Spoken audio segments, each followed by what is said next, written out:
G'day folks. Well, as you know, I've been getting into that trailer and I've sort of haven't touched the car. She's been sitting there for the last 3 weeks, I think. The last time I sort of drove it.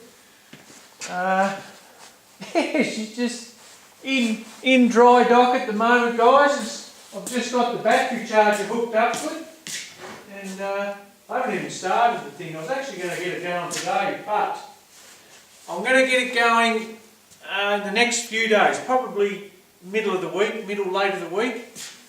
I want to put it in the trailer and I want to take you guys for a bit of a run and show you how the trailer reacts, and we'll have a bit of a, do a vid on it, and I might even get my son to film the trailer just cruising by and just see how she all looks. I've just put some tail lights on it and clearance lights. I'm starting to really sort of get it ready so I can do a bit of a tow and test it. And of course I'll finish all the floor off, and yeah, very, very excited about it all. Well, I want to talk about the water methanol, guys. I love it. I really do. And I want to talk about the reasons why I've sort of stuck with the carburettor and I haven't gone down the road of EFI. I've got nothing against EFI, to be honest. It is the way of the future for a lot of people, and it is a good thing. I'm not trying to take anything away from it, but for me, and for I've actually just fallen in love with the car. I really have. To me, it's a simple setup. It's not that hard to tune. It delivers incredible reliability, and you can make reasonable power gains with it without having to try and modify it too much. Your main system is a good fuel pump and a fuel delivery system, and your carby will, as you sort of increase in boost, of course you need to jet up a little bit, and an even worst case scenario, if you run out of jets, that trick with the vent tube pipes is unbelievable at richening the air fuels. So I love my carby. It's an amazing little setup, and it's so bulletproof in the way it performs. Now the water methanol, guys, has really transformed the way I think about turbos now, and the way I think about boost. It's really just set me free, guys. It really has. The intercooler, the way it was at the front, it was really restrictive. And it was only until I pulled it off and went down the road of the water methanol how it was holding me back. It was really holding me back. Because you've got to remember, guys, I haven't gone to the 85. I've stuck with 98 pump fuel. I didn't want to go down the road of the 85. There was lots of reasons that I wanted to stay with the pump fuel. Because I know, for example, the pump fuel 98 is 98 octane at a minimum. So I know that when I go to the fuel station and buy that, that's it. It's 98. It's not going to vary. There's no no difference in ethanol content or octane content. So it's 98, and that's that. So it starts incredibly well on 98. I can leave it sitting there for weeks, months at a time.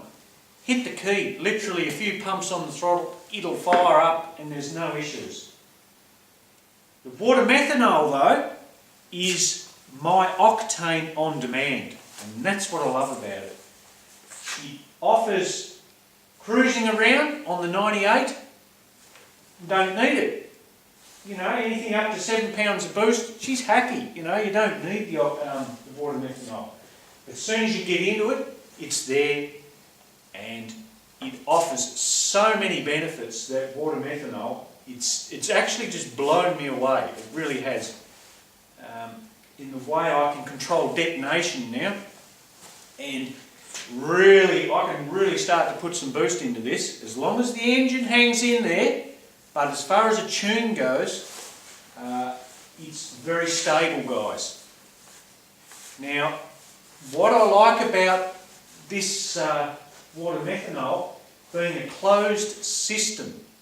Now, what I mean about that, guys, is a intercooler is only as good as the ambient outside air, okay? Whereas the water methanol is a closed system, so it's going to be just as efficient on that stinking hot day at a slow speed, idle, stationary. It's still going to deliver an excellent octane on demand, and that's why I really like it. It offers that. So it's incredible stuff, guys. It really is. You know, I know the benefits on the E85, and I'm not taking nothing away from that. But for me, not putting, or if I'd have gone down the E85 path, you can't just put a flex fuel sensor on this because we're not computerised. So we're set up to a tune, and that's it. So whatever timing I've got, I can't just suddenly get out and turn it mid-flight. You know, if my ethanol content's not there, and that really put a dampener on things. You know, I know the benefits of the E85, but for me, I need consistency, and that's why the water methanol is so consistent. If you do stick to your resume of your 50-50 mix, tune accordingly to that mix that you're going to introduce, you know every time you get on the loud pedal that it's going to be the same no matter what. And for me, that's what you need. You don't need that inconsistency. I don't want to go and buy E85, you know, in 44s and have it sitting around for months at a time, you know, and not use it. You know, I know that's the ethanol content would be the same, but at the pump, I don't know. And I don't want to have to try and test it, pull some timing out of it, or add timing. Not worth it for me. And this is why that water methanol setup is so fantastic, guys. It really is, you know. Just octane on demand. I'm so thrilled to bits with it. It's and like I said, it's just elevated. Now I can sort of go up in boost and just keep leaning on it, and the tune's going to be, you know, it's just working out where your timing is. Once I get over 14 pound where it's happy, you know, pull some timing and keep introducing it, and introduce the second stage of the water. So it's just a no-brainer, guys. It really is. You know, it's something that you can putt around on your fuel. You know, for me it's easy to get, and it's just as you need it just dumps it in.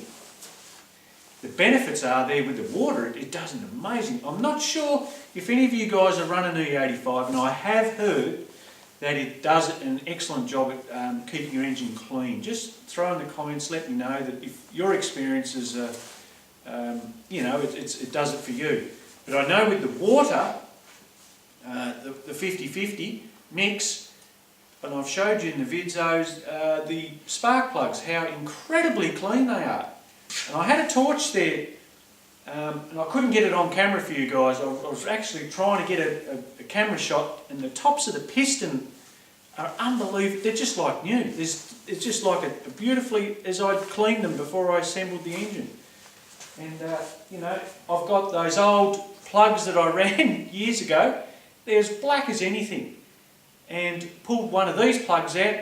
It's just got this really, almost a rusty sort of tinge to it. It's just been bead blasted. And that's incredible, you know. That's what you want. It has a cooling effect too, guys. We all know that. The water in the methanol has an incredible cooling effect of pulling heat out of the cylinders. So, you know, I can really get stuck into this, into the warm weather, and, you know, keep the lid with the engine happy, detonation basically, well, non-existent, not going to lean on head gaskets, you know, running these composite head gaskets, or paper I call them, and it's just so bulletproof. As long as everything is working, I'm getting good fuel delivery, the water methanol's injecting, that engine will survive without a doubt. And that's what it takes, guys. The intercooler on the front was never going to offer that. It's too inconsistent. And I was saying in a few vids back that with the same engine but with them other cast heads on it, I'd actually started to push a gasket. And it was on that day when I was running around really hot down there, and the power just dropped away, you know, and that's a sign that she's starting to fight against itself, you know. You're starting to it's too aggressive, the timing that you had, and I can't just get out and pull timing. So I really need a detonation suppressant that is going to be there all the time and just really keep that engine happy. Simple as that. You don't get a second chance with boosted motors, guys. And a lot of you guys know that, I know that. If they're not happy, they'll either, if you've got steel head gaskets in it, you'll either destroy pistons, bust ring lands off them, you hammer your bearings because the detonation, she's just wanting to, you know, punch her back down, or you push a gasket straight out. And I can guarantee you guys, I could get up around 20-25 pounds of boost, pull some timing with this water methanol on the pump 98, and make some really awesome power. So, you know, we're getting close to making the power that I really want, but I'd love to get up, and I will do that once I sort of get a bit of an understanding of where the timing sort of needs to be up in the higher boost levels. And that may take a bit of dyno work to achieve that. So, but for now, on 14 pound, 20 degrees, to be honest, I think I could go up 3-4 degrees. It's that good, and it's just amazing. So yes, I'm just rambling on, guys, but I'm so unbelievably over the moon by putting that water methanol on. It's really just, it's like I said, it's just lifted me up, and it's this thing now is really starting to fly, guys, as you can see in the vids.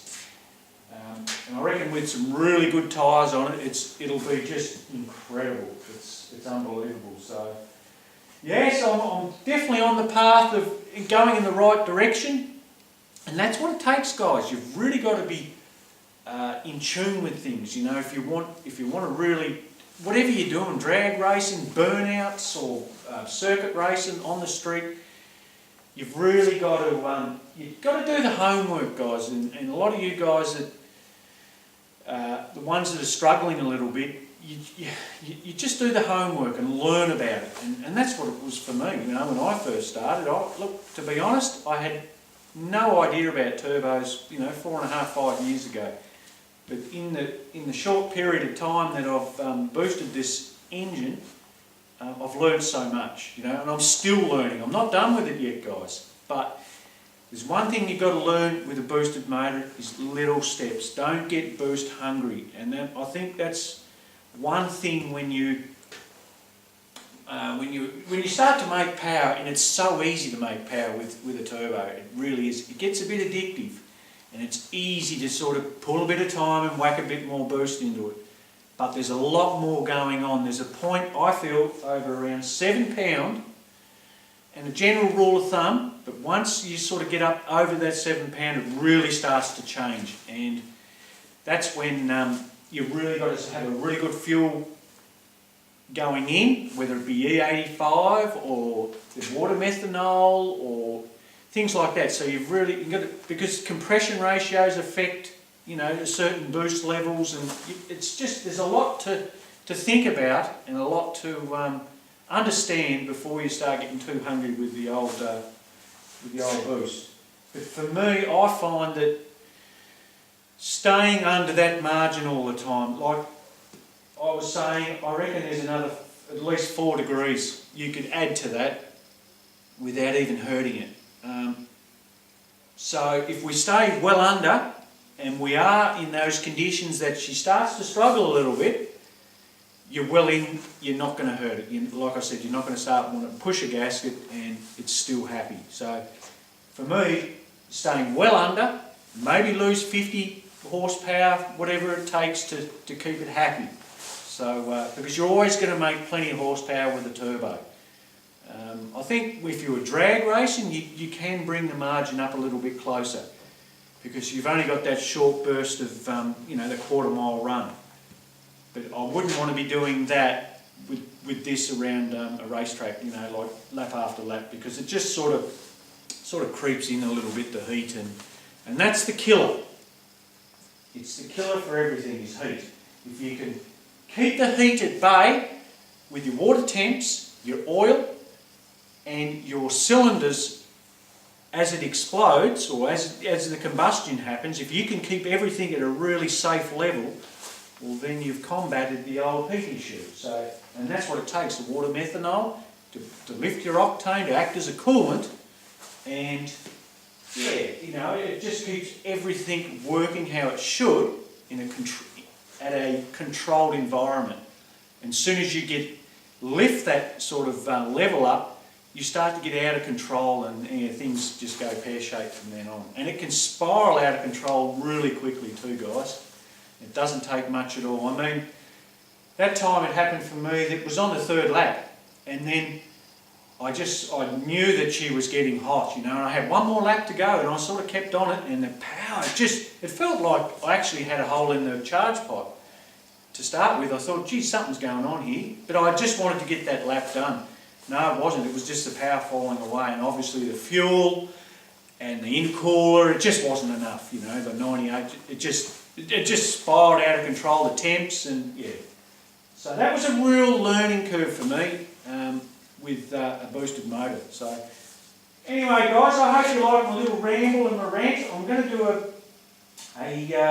the last wrap up on the car, so that'll be probably the next vid. I actually planned on coming over and doing that, but I'll get sidetracked with it, and yeah, it's all good. Look, this, I still can't get over it, guys. It's been unbelievable for me, and I don't know if I've just been lucky with it, or I've just sort of spent the time and learnt a bit more, you know, and not sort of got too boost hungry too quick, and just sort of took my time and really learnt it. And I hope you guys are really learning just to take small steps, guys, if you're first starting out. Don't get too boost hungry with it all.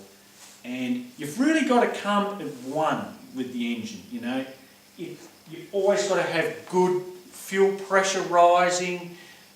You've got to have your air fuels inside. You need to have diagnosis tools to understand what's going on with the engine, if you want to sort of tackle it yourself, or you just go and pay the money and let some other dude on a dyno sort of do it for you. But if you feel that you really want to do it yourself, well, then you've got to dive in deep, guys, and you've got to really learn and understand your engine. And it does take a bit of time to really understand what it likes and what it doesn't like, because it does give you signs if it's not a happy engine.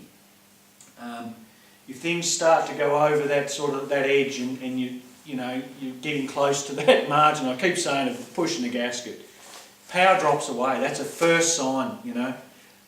I've actually popped 3 gaskets, you know, when I first turboed the engine in quick succession, and that was just due to fuel just, you know, leaning out. So, and you learn very quickly what are the telltale signs. And there's been some times there I felt she's she started to lay over a bit, and that was that time down there, and I felt it, but I sort of, oh well, she blows a gasket, you know, sort of thing.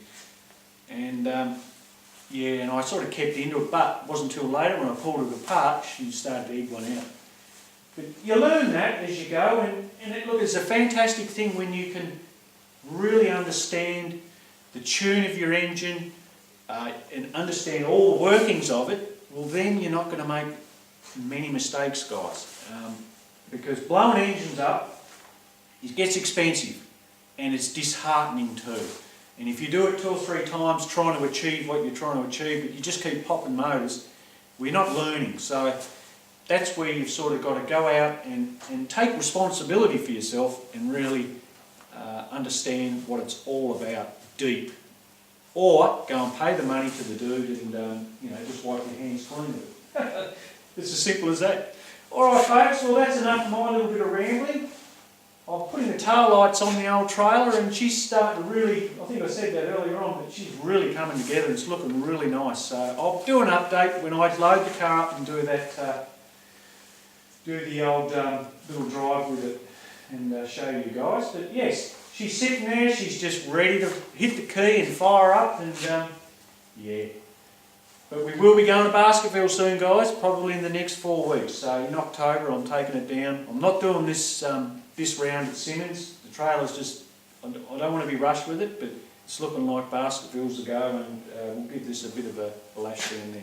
Alright, I'll put a video up on the specs and the wrap up on it, and yeah, if any of you guys have got questions on it too, just and you want it, like you've got an idea or something you want to know about, I might even throw in a bit of a vid on it too, you know, in amongst other things to help you out. And that's what it's all about, guys, helping one another and advancing along, and knowledge is power, as they say. Alright folks, I'll catch you later.